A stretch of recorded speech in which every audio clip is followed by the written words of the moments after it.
Arthur Savile's Crime and Other Histories. Oscar Wilde. Part 2. Lord Arthur's Hands. When Mr. Podgett saw Lord Arthur's hand, he went pale and said nothing. He had sweating, and his fat fingers were cold and wet. Lord Arthur saw Mr. Podgett's agitation, and for the first time in his young life, he was afraid. He wanted to run out of the room, but he also wanted to know that horrible things were waiting for him. "I'm waiting, Mr. Podgett," he said. "We are all waiting," cried Lady Windermere. The chiromantis did not reply.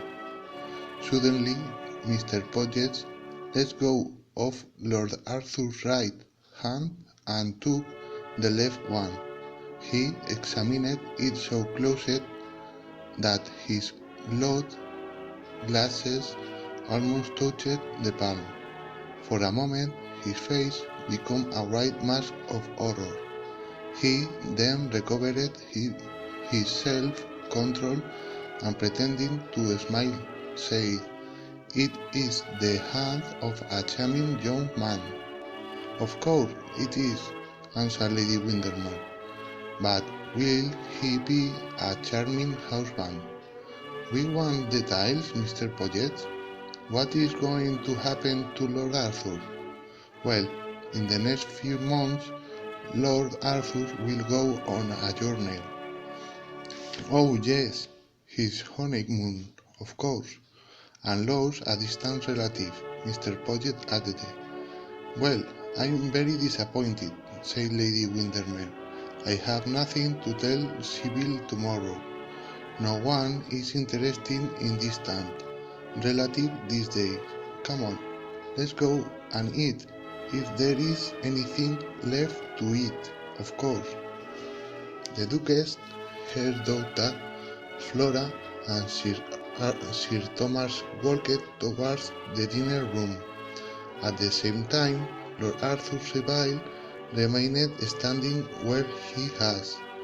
He felt that something unpleasant was coming into his life. He looked at his lovely sister, who was walking past him. He did not notice that Lady Windermere was calling him to follow her.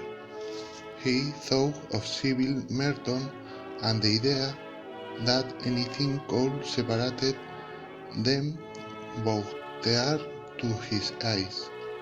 He could not move. He had lived a life of luxury and fortune. Now, for the first time in his life, he understood the terrible mystery of destiny and the awful meaning of doom. Has some terrible secret of crime written on his hand that he could not read? Has any escape possible? We are, he thought, like pieces on a chessboard, moved by an invisible power. This thought made him angry, but at the same time he felt that tragedy was waiting for him. Actors are lucky. They can choose their role, either in a tragedy or in a comedy. Real life is different. Most men and women have to play parts they are not qualified for. The world is a stage, but the actors are in their own roles. Suddenly, Mr. Podgett entered the room.